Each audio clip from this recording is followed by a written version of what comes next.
Welcome to 30AF. Today we're going to chat about 𝗦𝗢𝗢𝗧𝗜𝗙𝗬's journey as a golf club champion. Yay! Yay! Congrats! Thank you. Okay, because as a golf dummy, I don't really know what just happened, but I know you won something, and I'm very proud of you. Yay! But let's talk a little bit about what this is. Okay, so I won the club championship Yes. at the Discovery Bay Golf Club in Hong Kong. Yeah. As an amateur golfer, it's the highest achievement. It's like the biggest competition of the year. It's within the golf club, so like members only.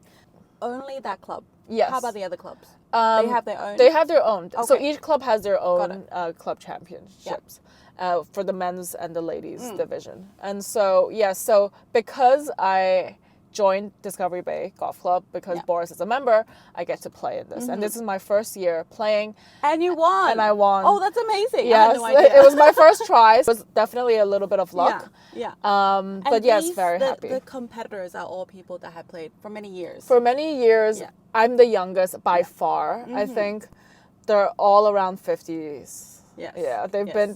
they're very experienced. Yes. Did you train for quite a long time? Yeah, what does so it look like? okay, so I go to weekly lessons and I play a lot of golf, but I guess my story is that I've never thought that I would get here so soon. Obviously, this is something that I've wanted. I think as a amateur golfer and as someone who loves golf, this is one of the biggest achievements that you can get.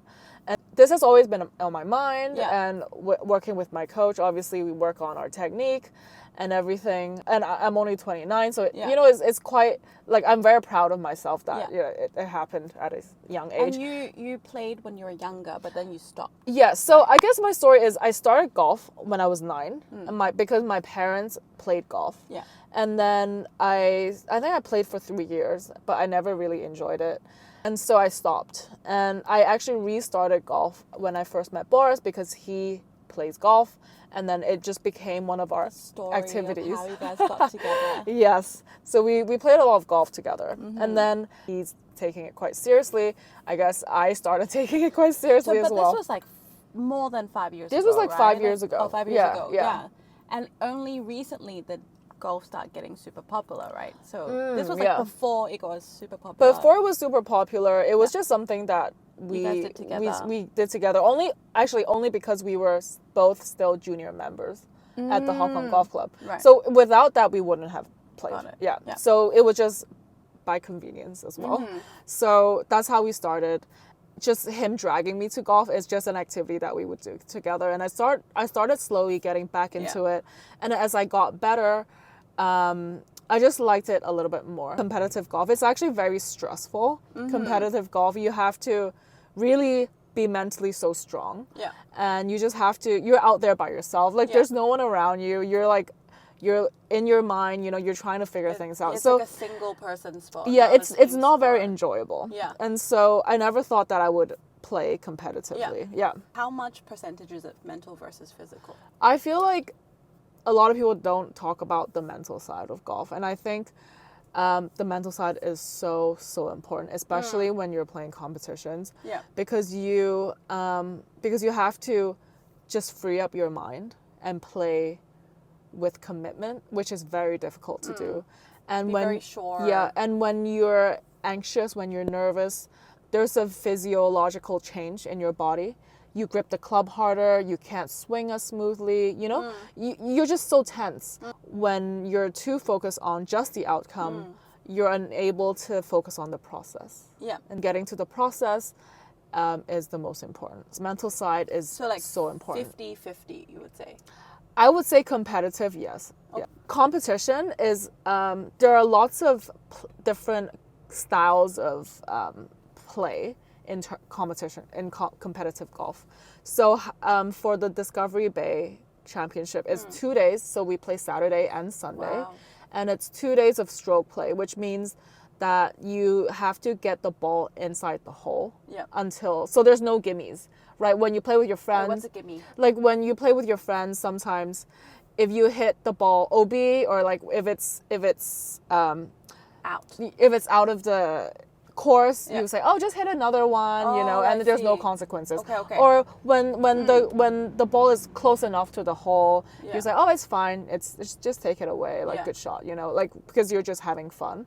But in competitive golf, there are penalties. If you hit it outside, you get fined by strokes, and then, you know, it all adds up. So adding more strokes on top. Yes. You want to have less strokes. Yeah. You want to have less strokes in golf. Okay. How did you feel after winning? I cried.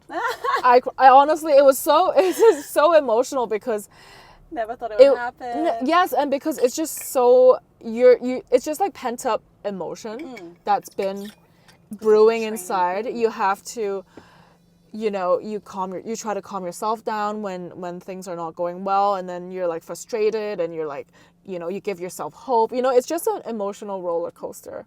So it was a 2-day competition, and then on the second day, me and my competitor, we actually landed on the same score. Oh, so we had the same score. It was a tie. It was a tie. And in any normal competition, they will do a count back system. Whoever plays the better back nine score wins. And if that was the case, then I would have won. Right. So so after we got back to the clubhouse, and then when we realized, I actually thought I had lost because I thought she played better. And then there was a glimpse of hope because the ladies told me, the scorecard ladies said that, oh, actually we have a tie. So we had the same score. Oh my God, so and exciting. then so we were like, okay, so what's happening? Because she thought she had won, I thought I had lost. Yeah. And then now you know, and now we're even. And then so everyone thought I won, but I didn't want to hype myself up before it actually happened because it just sounded like they weren't sure. And then so half an hour later, management came out before they were gonna do the trophies and you know, like the ceremony. The management came out and said, well, this is the first time that we had a tie. Yes. And because it's the biggest competition, you have to go out and play a playoff. What does that mean? So it was like you have to go out and play until one person wins. So like one hole? Yeah, so we went back out. But by then, this was already like sunset, right? Yeah. Like we could barely see. Yeah. There was barely light. Yeah. Because it was already like 4:35, 5 p.m. So we went out back to the 18th hole. And then we played a playoff. So whoever gets the better score will win. So less strokes? Yes, less strokes. And then I remember I was shaking because I was like, are you serious? Oh my God. It's like, I thought this is over. I have to go back and play again. So you have to like get back into the playing mode, which is so difficult because you're already relaxed. Yeah. And at that point, you're just so nervous, right? Because it's like, oh shit, it's all or nothing, right? Yeah. It's like, it's all down to this moment. It was a par 5. So par 5 means 5 strokes to get into the hole. It's just like an average score. Okay. So so to dumb it down, we both got 5 strokes to the hole. So again, it was a tie. So we had to go back to the same hole, back to the tee, and play again. It was the second time, and I'm just like, oh my God, here again. I was praying out loud to God, please just let me just make contact. Like I was gripping the club so hard. I remember I was so tense. I couldn't swing. You know, like everything that you would do normally, you can't access because you're just so tense. Yeah, anxious. Yeah, you're just so anxious. And there's this thing in the golf called the yips, right? And it's golfers would know this. It's basically when you're so afraid of taking the club back that you're just like trying to make contact. Yeah. And I definitely had the yips because I was just like, I cannot make a free swing. Like your body is so tense that it's just not letting you move. Yeah. And I was just praying. I was like, please just make contact, just get the ball out there, just like don't miss. And so I won on the second hole. So what happened? She got 6. So I actually teed off quite badly. My ball didn't I didn't miss the ball. Like it wasn't out of play. So I was still able to play the second shot. Yeah. But her third shot to the green she actually pulled it way left. So actually her ball went OB, like, which is out of bounds. Out of bounds. So she Is that would. a penalty? It's a penalty. So she had to take a penalty. Oh no. So I think nerves. It was just basically just nerves. Seeing who is better at dealing with nerves. Who is better under pressure? Yes. And you were better. That under was pressure. basically the challenge. Yeah. Boris was there watching me. Was he? I actually texting. I was like, can you just come? I need mental support, right? And then he came and he was with our other friend because they just finished their round, and then he told me that he couldn't watch because he was so nervous that he was just like, just please make contact. He was like hiding under the bush. He like didn't want me to see him because he thought that he would give me more pressure. Yeah. But I actually wanted him there as it gives me like comfort. And then he was like, funny. he was just like, please just like get it on the win. green. Yeah, just please one stroke at a time. So I think So cute. so because she missed out of bounds, it freed up my mind. So you were easy win. I was able to just go and just play. Just I won with five strokes. Oh, amazing. So so it was very crazy. Would you say this is one of the top best moments of your life? Yes, I think in golf it was just So maybe like getting married. Yeah. Winning and club winning. champion. Yes, actually, that definitely. Oh, because I love that story.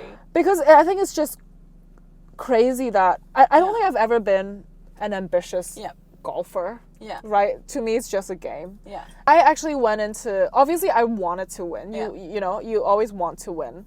But I knew that if I really had that in my mind, it would just take over and I wouldn't be able to play with freedom. Like, you have nothing to lose. Yeah. You're not like a defending champion or anything. Yeah, You're coming in the youngest. You have nothing to lose. It's like, I don't know, 𝗦𝗦𝗢𝗬𝗧 at 19 years old going to a Grand Slam. Exactly, and then winning. Yeah. So you are 𝗦𝗦𝗢𝗬𝗧. Yay! Just joking. Yeah. Within the ladies, it's very competitive. But in a petty, not very sportsman-like way. I think they These are older ladies. These are older ladies. Oh, so okay. they really didn't want me to win. Ouch. It was quite obvious, and they would do little things in golf. What did they do? They would like say things to you, like I didn't actually notice, but Boris noticed it. Yeah. It was good that I didn't notice, or else it would have been in my head. They would say little things like, like before I teed off on the first day, and they would, my tee time was 11:50, and I got there at 11:40, which 10 minutes is good enough, right? Yeah. And the lady, my playing partner, was like, "Oh, why are you late? Like, I thought you're not playing anymore." And I said, Ouch. "Wait, we still have 10 minutes." Yeah. And then she said, "Oh, really? I thought it's 11:40." So little things like that to get in your head. In Chinese, it's called like 出口术. They just try to say things to get in your head. Okay. And your playing partner is who you're competing against? Yeah. Oh, But okay.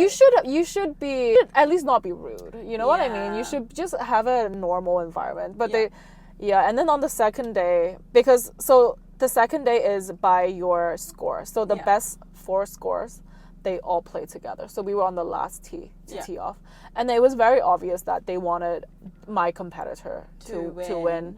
And they were mentally supporting her, like it was like a team sport. It was so funny. I found it really funny because I just wanted to play, Well, I love that you literally shoved a trophy in their faces. And won. Yeah. And they didn't even congratulate me. What? Yeah. That's so rude. Like, when my competitor missed her last putt to square the hole, they all left. There were a lot of people watching, and they all left. That's like it's just not publicly saying I don't like you. Yeah, but like I didn't do anything. Yeah. I've always been super nice, but I guess what I want to say is, like, I think that culture really needs to change. Like, you need to embrace newer players, right? Like, embrace younger players. I mean, that gets to the second point, which is there's a lot more people playing golf now. A lot more younger people playing golf. And you have, I think it started off with a lot of guys started playing golf, even my husband. And then I see a lot of girls now. Yeah. So that must be really nice. You can have more friends with you on the golf course. Definitely, there are a lot of girls, because of their boyfriends, they started picking up golf. I think so.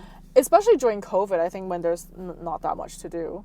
It inspired me to do a 𝗦𝗦𝗢𝗬𝗧 wellness club, like golf trip. And I asked about I told them about it. They're like, oh Yeah. my god, so down, because Yeah. a lot of guys do They golf do golf trips. trips. Why don't we do Why one don't girls too? do golf trips? Exactly. Also, the element of fashion as well. There's Yeah. been a lot of very chic, very cute golf wear, kind of like tennis. When tennis took over. And then all the brands are coming up with amazing tennis skirts. They're doing the same thing with golf. Yeah. We want to make golf fashionable. Yeah. How people play golf nowadays, it's so, it's very powerful. They're so strong. Everyone's training really hard.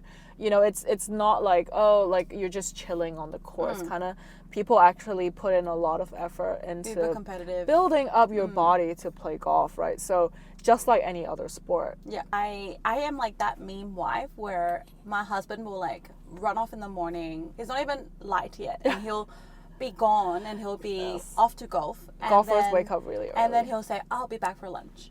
11 a.m., 12. He'll call me and be like, "Babe, like, I'm so sorry, but I can't make it back to lunch. I'll be back at like 4." Very ambitious for him to think that he can make it back to lunch. Exactly. So this kept on happening, and I'm like, you know what? I've given up on you. Yeah. When you're out for golf, you'll be gone for the whole day, and I will do my own thing. Yeah. It's a very big commitment for golf. Like it really is. You're faced with all different types of climate, wind, rain, sun, everything. Oh, by the way, the first day I played, it was Typhoon 3. What? Yeah, so I played in Typhoon 3. There's so much wind. Yes, that is part of the So how challenge. do you counter the wind, like when you're? So if it's blowing right to left, you aim right. Just instinct. It's like something that you have to Golf is gamble with. instinct. Yeah. So it's really funny because it's just like life where there's no guarantee. Yeah. You have no idea what's happening. That's true. Let's say, okay, I feel like 5 miles per hour wind, Yeah. whatever, and then you just make your own judgment. That's That is so- part of being a good That's golfer. so crazy. But that's why it's also very frustrating, but you're also faced- super fun. Faced with all the elements, and Yeah. it's a time commitment because some of these places are far. Yes, And- yes. And also that's why Boris couldn't make it back for lunch Yeah, because he it's had so to far. drive an hour and a half to Take a ferry. take to the golf car park, Yeah. take a ferry. I assume he played in 𝗦𝗢𝗬𝗧𝗬. Yes. Take a ferry there. Ferry would take, 20 minutes? End of the day, it's like a whole day gone. And I'm not fooled anymore, guys. Like, when he says 4 hours, I'll be back, I'm like, you're lying to me. Yeah. You're going to be back when it's dark again. Yeah. I've realized now that golf is a huge time commitment. It really is. And golf is life because of how committed you need to be. You need to be and also so the committed, climate yeah. plays a huge role in your game. Now that I know how much he loves golf, I've been spotting out areas where he can play golf and I can do other things, like resorts in like Yes. Korea, Japan, Yeah. New Zealand, Yeah. Thailand, where you can actually have a whole group go there. You can do other things if you don't love golf. It's Yeah. fine. Wow, Yeah. they just spend the whole day. Yeah, Bangkok is Yeah. great. Phuket, a lot of places. One golf brand that I really like the fashion of. Yeah. Malbon. Yeah. I feel like recently they've released a lot of really great clothes for girls. Yeah. There's a shop in Seoul, and it's really cool. It's so nice. really cool, The stuff yeah. there. Even I want to buy. I don't even play golf. Exactly. It's So cute. this is how we get This is how you people into convert golf. people. Exactly. What happens next? After you've won this amateur golf tournament Yeah. for your club, what's Yes. going to happen next? Other competitions I want to win. Other clubs. Yeah. Other Okay. clubs. There are still other competitions. It's Okay. just this one is just the biggest one, but other competitions. At the Hong Kong Golf Club, at DB there's more competitions, and then if I feel motivated, then maybe there's also Hong Kong Golf Association competitions, which is like a public event where everyone can join. Okay. So if I feel ambitious, then maybe that. This competition meant a lot also because I think now that Boris and I are married, we're planning to have kids maybe next year or the year after. And when you're pregnant, you have so many months off, and golf is such you have to really commit, and it's such a high maintenance sport that if you're gone for a few months, your game would be in a completely other place. You have to get back on track, and so that was definitely something on my mind. That oh my god, Get it done, bucket list. like something like check it off the bucket list. Golf just takes a long time. It's something that you just have to slowly develop. It's like wisdom, right? Yeah. You have to slowly, you have to learn, you have to put in the years. you have to put in the time. years, you have to, it will break your heart, and then you slowly climb back, and then, you're like, okay, let me try it again. Congratulations again, Melody, the club you. champion of 2024. And if you want any more tips from Melody, feel free to message her. Yes. And that's all for today. Hope you guys enjoyed it. Bye. Bye.